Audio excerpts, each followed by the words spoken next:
DSP साहब train से जा रहे थे। उनकी मरी हुई पत्नी उसी ट्रेन में चने बेच रही थी।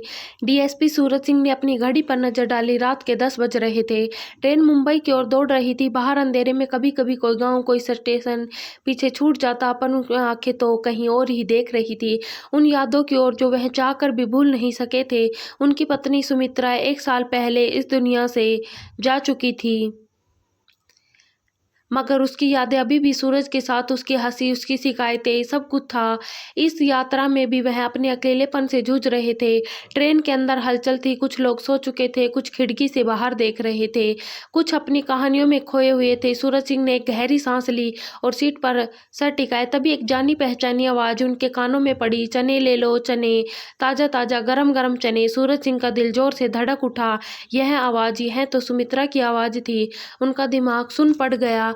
क्या यह उनका भ्रम था? क्या वह उसकी यादों में इतना डूब चुके थे कि उन्हें हर आवाज सुमित्रा जैसी लगने लगी थी? मगर नहीं, यह सिर्फ आवाज ही नहीं थी, अंदाजा भी वही था, लहजा भी वही था।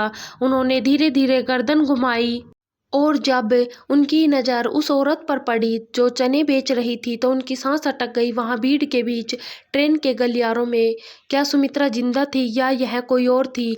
वही चेहरा, वही आवाज। सूरज सिंह की आंखें फटी की फटी रह गई। उनका दिल जोर जोर से धड़कने लगा। क्या यह उनका कोई भ्रम था? यह सच में जो वह देख रहे थे वह सच था? सामने वही चेहरा था, वही बड़ी बड़ी आंखें, वही हल्की सी झुकी हुई मुस्कान, वही सुमित्रा। लेकिन यह कैसे हो सकता था? वह तो मर चुकी थी। खुद उन्होंने उसकी चिता को अग्नि दी थी, खुद उन्होंने उसकी अस्थियां गंगा में प्रवाहित की थी। फिर यह औरत? सूरज सिंह की पूरी दुनिया जैसे हिल गई थी। उनके हाथ कांपने लगे। वह चाहकर भी उठकर उस औरत के पास नहीं जा पा रहे थे। उनका शरीर जैसे सुन्न हो गया था। तभी किसी यात्री ने उसे चने बेचने वाली से पूछा, बहन, यह चने कितने के दिए? 10 रुपए के लीजिए बाबूजी, बहुत अच्छे हैं। फिर वही आवाज, वही नरम लहजा। सूरज के अंदर कुछ टूटने लगा। यह आवाज वह कभी नहीं भूल सकता था। कितनी ही बार उन्होंने इसी आवाज में प्यार भरी बातें सुनी थी, शिकायतें सुनी थी। अपनी जिंदगी के सबसे खूबसूरत पल इसी आवाज के साथ बिताए थे। उनका धड़कता हुआ दिल अचानक तेजी से उछल पड़ा। वह सीट से झटके से उठे और तेजी से उस औरत की ओर बढ़े।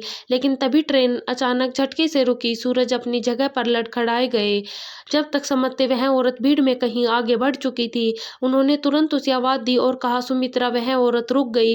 वह धीरे धीरे मुड़ी और उसकी आंखें सूरज से मिली। उन आंखों में हैरानी थी। सूरज से मिली उन आंखों में हैरानी थी, लेकिन पहचान नहीं थी। सूरज का दिल जोर से धड़कने लगा। उनकी आंखें सीधा उस औरत की आंखों से जा मिली। कुछ पलों के लिए पूरी दुनिया जैसे थम गई थी। ट्रेन के अंदर बाकी लोग अपनी जिंदगी में व्यस्त थे, लेकिन सूरज की दुनिया सिर्फ उसी एक औरत के इर्द गिर्द सिमट चुकी थी। वह वही चेहरा था, वही आंखें थी, वही आवाज थी। लेकिन सुमित्रा क्यों नहीं लग रही थी? उस औरत ने कुछ पल सूरज को अजीब नजरों से देखा, फिर नजर झुका ली और वापस अपने चने की टोकरी संभालने लगी। सुमित्रा। सूरज ने फिर आवाज लगाई। इस बार आवाज में थोड़ा कंपन था, लेकिन उस औरत ने कोई प्रतिक्रिया नहीं दी। उसने अपना दुपट्टा थोड़ा और चेहरे पर खींच लिया और भीड़ में आगे बढ़ने लगी। सूरज सिंह के पैरों में जैसे किसी ने जंजीर डाल दी थी। वह समझ नहीं पा रहे थे कि यह कोई खेल था या फिर उनके साथ कोई बहुत बड़ा धोखा हुआ था। अगर यह सुमित्रा थी तो वह यहाँ कैसे हो सकती थी, और अगर यह सुमित्रा नहीं थी तो यह इतनी उससे मिलती जुलती क्यों थी? आखिर हिम्मत जुटाकर वह उसके पीछे बढ़े, लोगों को हटाते हुए जैसे उसके करीब पहुंचे। उन्होंने धीरे से उसका हाथ पकड़ लिया।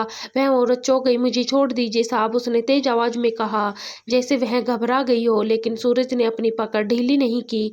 तुम कौन हो? उस औरत ने पहली बार सीधे उनकी आंखों में देखा। अब की बार उसमें हल्की सी नमी थी। मैं कौन हूँ, इससे आपको क्या फर्क पड़ता है? सब उसकी आवाज।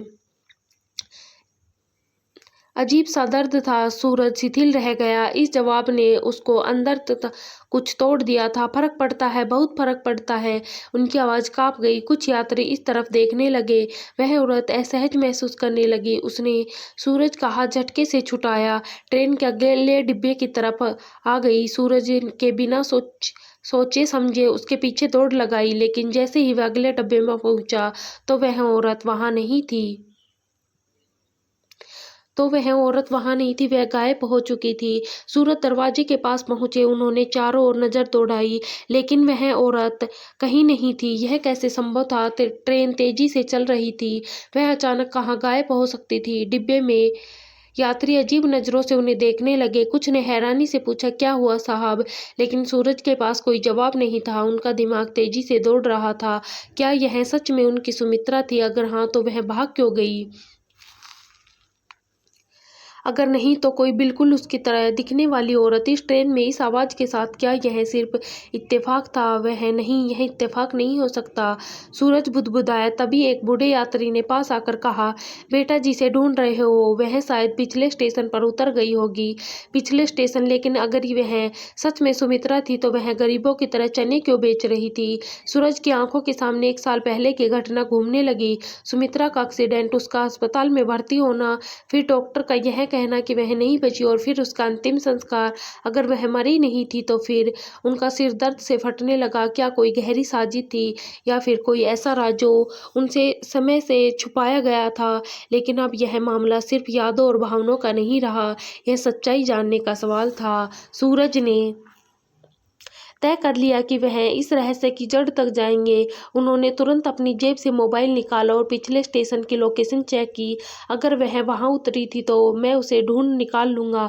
सूरज की पकड़ अब सच्चाई तक पहुंचने के लिए और मजबूत हो चुकी थी। उनके दिमाग में सिर्फ एक ही सवाल घूम रहा था, अगर सुमित्रा मर चुकी थी तो यह औरत कौन थी? और अगर यह सुमित्रा थी तो वह यहाँ कैसे पहुंची? उन्होंने तुरंत ट्रेन के गार्ड से संपर्क किया और पूछा, पिछला स्टेशन कौन सा था? गार्ड ने बताया, कृष्णानगर जंक्शन। सूरज ने फौरन अपना मोबाइल निकाला और स्टेशन मास्टर का नंबर निकाल कर उसे कॉल किया। नमस्ते, मैं डीएसपी सूरज सिंह बोल रहा हूँ। अभी कृष्णानगर जंक्शन पर एक औरत उतरी है जिसकी पहचान मुझे करनी है। क्या आप सीसीटीवी फुटेज चेक कर सकते हैं? स्टेशन मास्टर पहले तो थोड़ा घबरा गया, फिर बोला, साहब मैं अभी कुछ देख नहीं सकता, लेकिन अगर आप यहाँ आ सकते हैं तो हम मिलकर ऐसे देख सकते हैं। ठीक है, मैं अगली ट्रेन से वहीं आ रहा हूँ। सूरज ने तुरंत फैसला किया। ट्रेन अभी एक छोटे से स्टेशन पर रुकने वाली थी। उन्होंने बिना समय गवाए बैग उठाए और उतरने के लिए तैयार हो गए। ट्रेन के रुकते ही वह प्लेटफॉर्म पर कूद पड़े। जल्दी ही उन्हें वापसी की ट्रेन मिल गई। कृष्णानगर जंक्शन पहुंचने में उन्हें ज़्यादा समय नहीं लगा। स्टेशन सुनसान सा लग रहा था, बस इसका दुख का लोग दिख रहे थे। स्टेशन मास्टर पहले से ही इंतजार कर रहा था। साहब चलिए आपको फुटेज दिखाता हूँ। सूरज सिंह जल्दी से वापस आया। उस स्क्रीन पर वीडियो चलाने लगा और वहाँ कैमरे में औरत देखी। वह जल्दी जल्दी प्लेटफॉर्म से बाहर जा रही थी। जैसे ही वह बाहर पहुंची, एक आदमी पहले से वहां खड़ा था। उस आदमी ने इधर उधर देखा, फिर जल्दी से उसे गली की तरफ ले गया। सूरज सिंह की आंखें फैल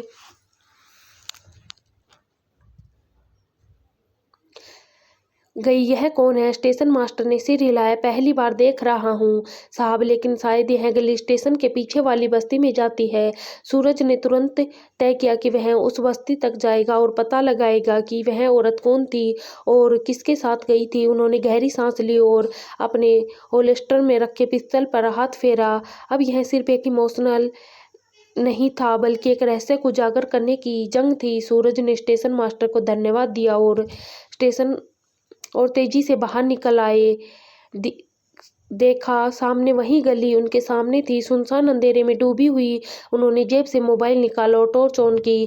गली दोनों तरफ टूटी फूटी झोपड़ी और कच्चे मकान थे। कहीं धीमी रोशनी झांक रही थी। गली में सन्नाटा पैसरा था।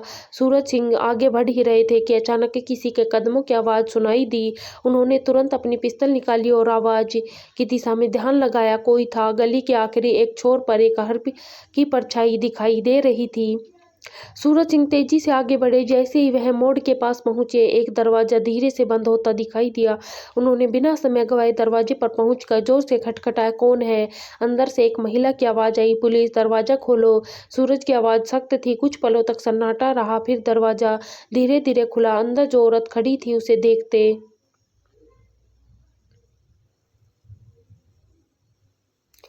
ही सूरज की सांस अटक गई। वही चेहरा, वही आंखें, वही सुमित्रा, लेकिन इस बार उसके चेहरे पर डर था। सूरज दरवाजे के सामने खड़े रहे।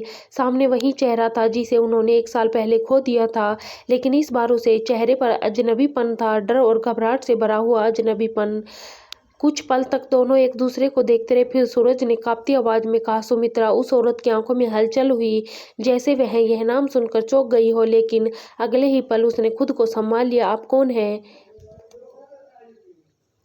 उतनी शांत लेकिन कटीली आवाज में पूछा। सूरज को लगा जैसे किसी ने उनके सीने में छुरा घोंप दिया हो। यह क्या मजाक है सुमित्रा, तुम जिंदा हो? उस औरत की आंखों में अब संदेह झलकने लगा। मुझे नहीं पता आप किसकी बात कर रहे हैं। मेरा नाम सुमित्रा नहीं है। सूरज अपने कानों पर विश्वास नहीं हुआ। उन्होंने एक कदम आगे बढ़ाए। झूठ मत बोलो, मैं तुम्हें पहचानता हूँ। तुम्हारी शक्ल, तुम्हारी आवाज, तुम्हारा हर हाव भाव, सब कुछ वही है। उस औरत ने घबराकर दरवाजे के पीछे हटने की कोशिश की, लेकिन तभी अंदर से किसी बच्चे के रोने की आवाज आई। सूरज के वहीं पैर गड़ गए।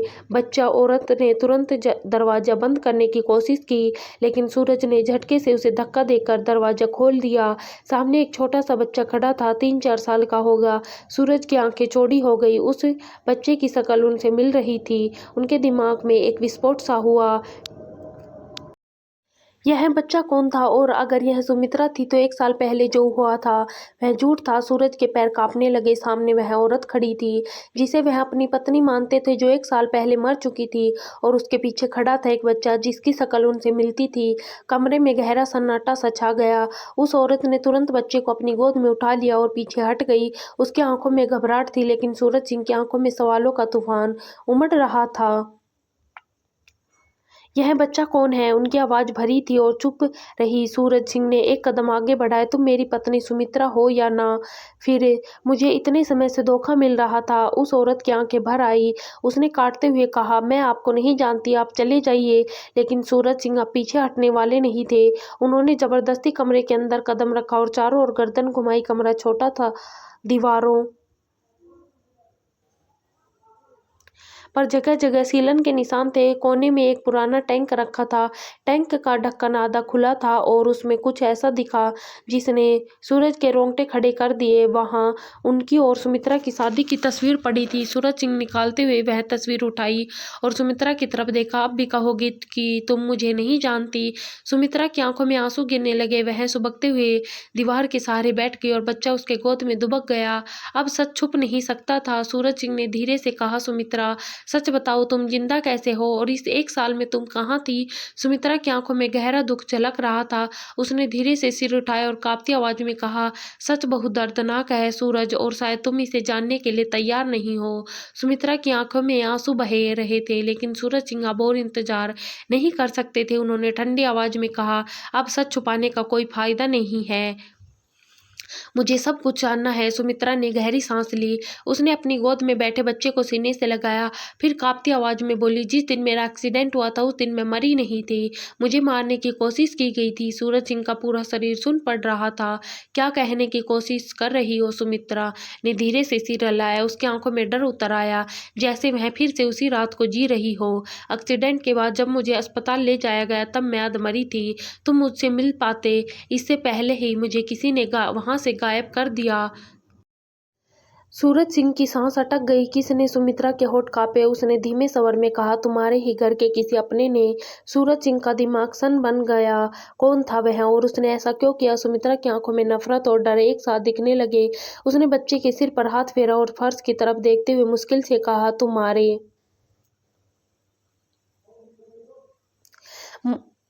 भाई शेखर ने। सूरज सिंह को लगा जैसे किसी ने उनके दिल पर वार कर दिया हो। उनका अपना भाई, लेकिन क्यों? उन्होंने आगे बढ़कर सुमित्रा के कंधे पकड़ लिए।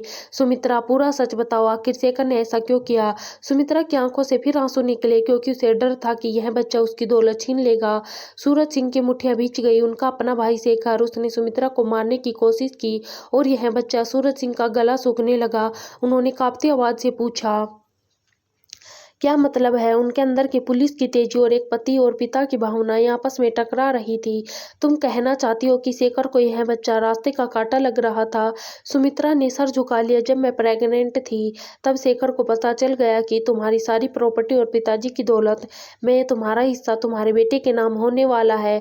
उसे लगा कि अगर मैं और यह बच्चा रास्ते से हट जाएं तो सब कुछ उसी का होगा। सूरज सिंह के सांसें तेज चलने लगी। उसे लगा अगर मैं यह बच्चा रास्ते से हट जाए तो सब कुछ उसी का होगा। सूरज सिंह की सांसें तेज हो गई, उनके दिल में गुस्से और दर्द की लहर उठी। क्या इसलिए उसने तुम्हें मारने की कोशिश की? सुमित्रा की आंखों में आंसू झलक पड़े। वह आगे बताने लगी, उसने मेरी गाड़ी के ब्रेक फेल करवा दिए थे। सूरज, अब सारी कड़ियां जुड़ने लगी थी, लेकिन मैं बच गई। फिर सुमित्रा ने बताया, लेकिन अस्पताल पहुंचने से पहले ही शेखर के आदमियों ने मुझे वहां से उठा लिया और मुझे मरा हुआ दिखाने के लिए उन्होंने किसी का जला हुआ शरीर तुम्हें सौंप दिया और तुमने उसे ही मरी हुई लाश समझकर अंतिम संस्कार कर दिया। सूरज के पैरों के नीचे से जमीन खिसक गई। तो 1 साल तो तुम सुमित्रा के आंसू पीछे और भाग रहे थे। सूरज, मुझे मरने से बचाने वाला एक अनजान आदमी था जिसने मुझे इस बस्ती तक पहुंचाया। मैं जिंदा थी लेकिन दुनिया के लिए मर चुकी थी और इस बच्चे को पालने के लिए मुझे चने बेचने पड़े। सूरज सिंह की आंखों में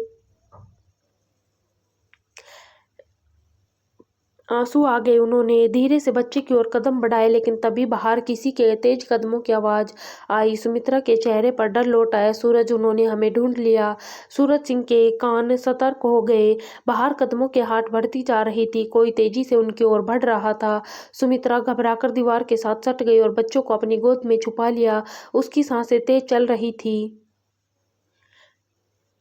सूरज सिंह ने तुरंत अपनी पिस्तौल निकाली और दरवाजे की ओर इशारा किया।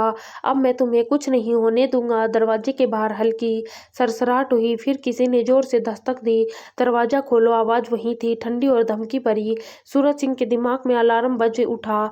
शेखर के आदमी थे। उन्होंने इशारे से सुमित्रा को पीछे हटने के लिए कहा और खुद धीरे से दरवाजे के पास गए। कौन है? उन्होंने सख्त आवाज में पूछा।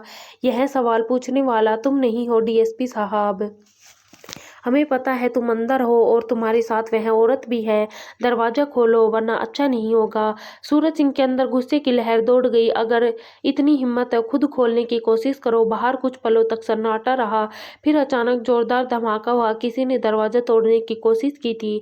सुमित्रा के गले से चीख निकल गई, लेकिन सूरज सिंह ने उसे आंखों से शांत रहने का इशारा किया।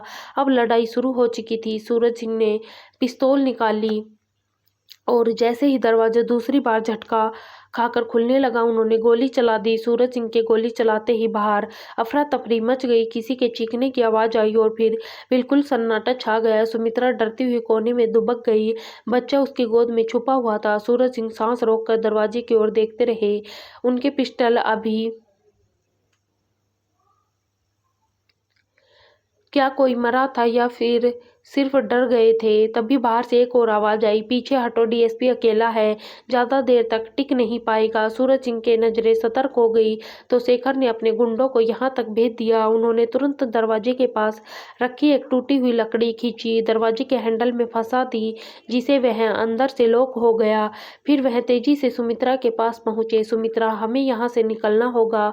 सुमित्रा की आंखों में डर था, लेकिन कहाँ जाएंगे सूरज? यह लोग हमें मार डालेंगे। सूरज सिंह ने उसकी कांपते हाथों को कसकर पकड़ा। जब तक मैं जिंदा हूँ कोई तुम्हें छू नहीं सकता। उन्होंने चारों ओर देखा। कमरा छोटा था, लेकिन पीछे की दीवार में एक टूटी खिड़की थी। यहीं एक रास्ता बचा है। सूरज सिंह ने तुरंत खिड़की से बाहर झाँक कर देखा। पीछे पतली गली थी जो रेलवे ट्रैक की ओर जाती थी। जल्दी से निकले थे। सुमित्रा के बच्चे ने कसकर पकड़ लिया। पहले तो बच्चे को बाहर निकाला, फिर सुमित्रा को सहारा दिया। जैसे ही वह खुद खिड़की से बाहर कूदने लगा, दरवाजा जोर से टूटा और गुंडे अंदर घुसकर आए। सूरज सिंह ने तुरंत हवा में गोली चलाई और बिना समय गवाए खिड़की से बाहर कूद गए। अब उनकी जान बचाने की रेस शुरू हो चुकी थी। रेलवे ट्रैक के किनारे अंधेरा पसरा था। सुमित्रा डरती हुई खड़ी थी। सूरज सिंह ने जल्दी से उसके कंधे पर हाथ रखा। हमें यहाँ से जल्दी निकलना होगा, इससे पहले कि वह हमें पकड़ ले। उनकी आवाज में घबराहट थी, लेकिन आंखों में हिम्मत की ज्वाला चमक रही थी। सुमित्रा ने सर हिलाया। वह बुरी तरह थक चुकी थी, लेकिन सूरज सिंह के साथ ने उसे ताकत दिए हुए तीनों ट्रैक के किनारे किनारे भागने लगे। लेकिन तभी पीछे से गोलियों की आवाज गूंज उठी। सुमित्रा और बच्चे को नीचे गिरा दिया और खुद उनके सामने दीवार बनकर खड़े हो गए। गोलियां उनके सिर से ऊपर से गुजरती रही और किसी पत्थर से टकराकर चिंगारी निकलती रही। फिर अचानक गोली सूरज के कंधे में आ लगी। उन्होंने दर्द से कराहते हुए खुद को संभाला। खून बह रहा था, लेकिन वह रुके नहीं। सुमित्रा की आंखें डर से फैल गई। सूरज, वह चीखी, लेकिन सूरज सिंह ने हाथ उठाकर उसे चुप कराया। डरो मत, मैं ठीक हूँ, तुम बच्चे को लेकर आगे बढ़ो। लेकिन तभी शेखर की आवाज सुनाई दी, भागने का कोई फायदा नहीं है, मैं तुम्हें तुम्हें और तुम्हारे परिवार को मिटाने आया हूँ। मेरे भाई सूरज सिंह की आंखें क्रोध से जल उठी। उन्होंने पीछे मुड़कर देखा तो शेखर हाथ में पिस्तौल लिए खड़ा था और उसके पीछे गुंडों की टोली थी। तू इतना गिर जाएगा शेखर, अपने ही भाई को मारने आया है। सूरज की आवाज कांप रही थी, लेकिन डर से नहीं बल्कि धोखे की जलन से। शेखर, हाँ, तू हमेशा मेरे रास्ते का काटा था सूरज, अब तेरा अस्तित्व मिटा दूंगा। अब उसने पिस्तौल उठाई और ट्रिगर दबा दिया। गोलियों की आवाज गूंज उठी, लेकिन इस बार सुमित्रा दौड़ पड़ी और वह सूरज के आगे आ गई। गोलियां उसके सीने में उतर गई। सूरज सिंह की आंखों में दर्द फैल गया। उनके होठों से एक चीख निकली। सुमित्रा लड़खड़ाई, उसका शरीर कांपने लगा। उसने अपनी आंखें सूरज सिंह पर टिकाई, वही आंखें जिनमें 1 साल पहले भी प्यार था और आज भी वही प्यार था। पहले भी प्यार था और आज भी वही प्यार था। सूरज, हमारा बच्चा, उसने कांपते हुए कहा। सूरज सिंह ने झपटकर उसे थाम लिया। सुमित्रा, कुछ मत बोलो, कुछ नहीं होगा तुम्हें। लेकिन सुमित्रा मुस्कुराई, एक कमजोर लेकिन सच्ची मुस्कान में। हमेशा तुम्हारे साथ रहूंगी। और फिर उसकी आंखें बंद हो गई। सूरज सिंह का दिल पत्थर रख दिया गया। सुमित्रा की सांसें थम चुकी थी। उनकी चीख से रात गूंज उठी थी। शेखर हंस रहा था। अब तेरा नंबर है सूरज। लेकिन तभी पुलिस का सायरन गूंज उठा।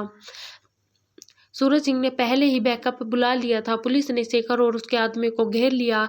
एक के बाद एक गोलियां चली और शेखर वहीं ढेर हो गया। लेकिन सूरज सिंह को कोई फर्क नहीं पड़ा। उनकी दुनिया पहले उजड़ चुकी थी। उनकी गोद में सुमित्रा का निष्कर्ष शरीर था और उनके पास खड़ा था एक छोटा सा बच्चा जो कुछ समझ नहीं पा रहा था, लेकिन अपनी मम्मी को जगाने की कोशिश कर रहा था।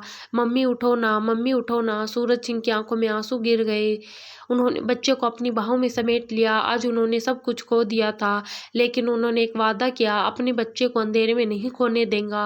उन्होंने उसे सीने से लगाया और बाहर रोशनी की ओर बढ़ने लगा, क्योंकि सुमित्रा के प्यार उनके साथ रहेगा, वह जो उनसे मिलकर एक बार फिर मर गई थी।